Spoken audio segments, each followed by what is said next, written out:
Salam la team, j'espère que vous allez bien. Petite vidéo, la famille sur Bounjah. Donc, avant le match face au Nigeria, j'ai fait l'analyse avant match Algérie-Nigeria demi-finale de la CAN 2019. Je vais vous afficher le lien en haut à droite d'ici quelques secondes. Vous cliquez dessus pour ceux qui ne l'ont pas encore vu. Là, j'enchaîne une heure après avec la vidéo sur Bounjah. Donc, j'ai hésité à la faire ou pas, mais je vais quand même la faire. Pour donner un peu mon avis sur Bounjah, euh, et aussi vous verrez que forcément, selon moi, il ne doit pas être titulaire sur le match face au Nigeria. Et j'ai expliqué les raisons dans l'analyse avant match Algérie-Nigeria. Donc, je vous ai mis le lien à quelques secondes là, haut à droite. Donc, si vous ne l'avez pas vu, cliquez, regardez-la peut-être même avant pour bien comprendre aussi cette vidéo. Donc, pour moi, Bounjah, donc si on récapitule sa CAN, c'est un très bon premier match. C'est un deuxième très bon match aussi face au Sénégal.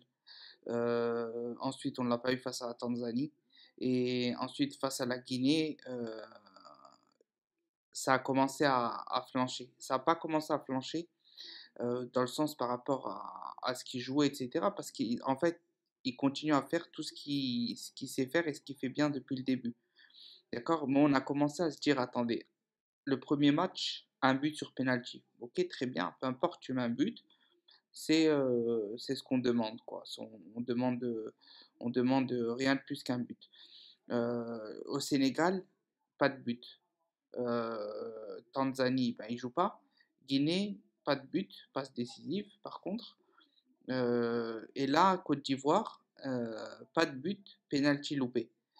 Donc là, on se dit en fait, on se dit quoi, sur 5 matchs, donc il y a eu lieu, 4 en tant que titulaire, il y a eu un seul but sur penalty. Et un autre but où il aurait pu mettre encore sur penalty, il a loupé. Donc, ce qu'on se dit, c'est que c'est un neuf avant tout. Donc, certes, il a un apport défensif monstrueux, il a un apport offensif monstrueux. Il s'impose physiquement face aux plus grands défenseurs comme Koulibaly, par exemple, euh, dont le match du Sénégal où il a été énorme. Mais c'est pas ce qu'on demande à un neuf. C'est ce qu'on demande à un neuf, mais pas seulement. Si ça doit être au détriment des buts, ça doit être au détriment de prendre une avance au score par rapport à l'adversaire, si ça doit être au détriment de pouvoir revenir au score par notre numéro 9, non.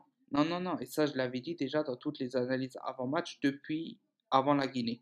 J'avais dit que sur ces 3 matchs, j'avais mis un but, c'était pas suffisant. Il est certes monstrueux. Tout le monde aime Bounjah en tant que joueur pour ce qu'il apporte sur le terrain, pour sa combativité, pour son implication, pour son pressing, pour son envie, etc., etc. Mais c'est pas suffisant. Faut marquer, faut être un tueur devant les cages. Et le pire, c'est que Bounjah, c'est un tueur devant les cages. Tous les buts qu'il marque chaque saison au Qatar, et on a beau dire c'est que le Qatar, faut mettre des buts comme ça.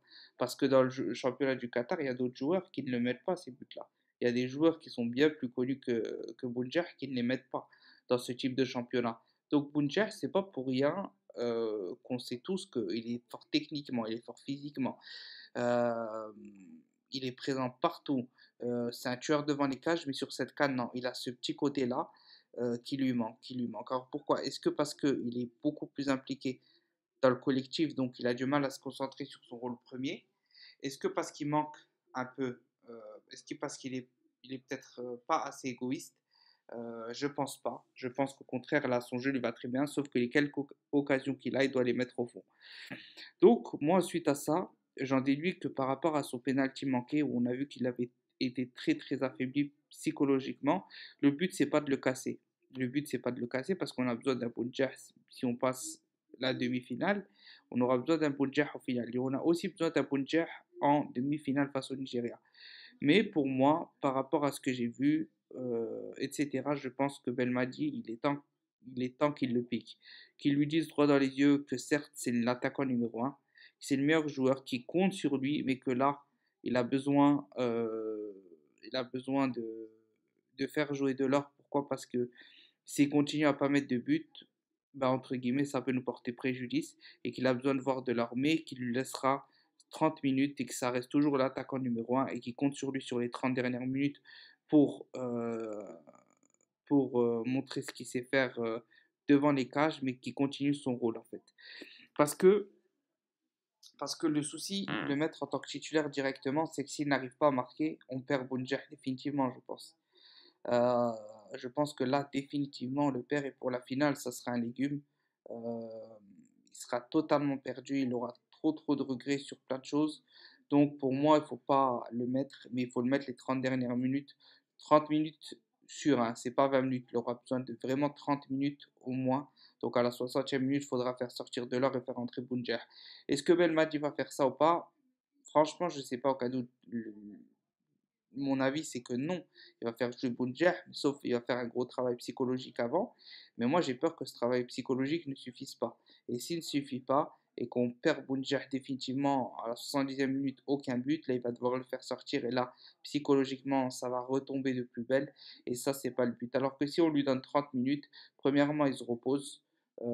Il est encore plus frais quand il rentre. Il a 30 minutes où le match est forcément ouvert parce que soit on va vouloir marquer, soit une équipe si Nigeria euh, domine au score et vont vouloir garder le ballon ou jouer défensif. Donc Bounja aura des lignes à couper, il devra se battre au duel dans des longs ballons, etc., etc., etc. Ce qui fait qu'il a toutes ses chances à 30 minutes de la fin de faire un match de folie, de revenir psychologiquement parlant au top du top, de se faire pardonner son but, bien qu'on lui a tous pardonné, et, euh, et de montrer qui est Bounjeh au reste du monde. Parce que cette CAN, cette demi-finale et cette finale, il a dit qu'Inch'Allah, ça serait lui qui, euh, qui allait, qui allait bah, tout simplement nous amener en finale et peut-être nous la faire gagner par un but qu'il allait se rattraper. C'est ce qu'on attend de lui, mais il faut qu'il le prouve sur ce match-là et sur le prochain si on arrive à se qualifier. À ne pas sous-estimer le Nigeria, ça va être quand même assez compliqué. Mais en tout cas, voilà, on ne tire pas sur Bounjah. Simplement, le but, c'est d'être logique, réfléchir. On a un groupe, on a des joueurs sur le banc qui peuvent faire le taf, qui sont déterminés aussi. Et puis, de toute façon, il faut être part à toute éventualité. Il se peut que Bounjah, demain, soit blessé. Comment on fait? On compte toujours sur les mêmes 11? Non. Je pense que là, il est temps de faire tourner. Et Bounjer, ça va être sur le banc pour moi en première mi-temps. En tout cas, moi, c'est ce que je ferai. Je ne dis pas que c'est ce que Belmadi va faire. Et il faut qu'il rentre et qu'il tue ça. Il faut qu'il rentre et qu'il tue ça. Et là, euh, là, il peut être le héros du peuple.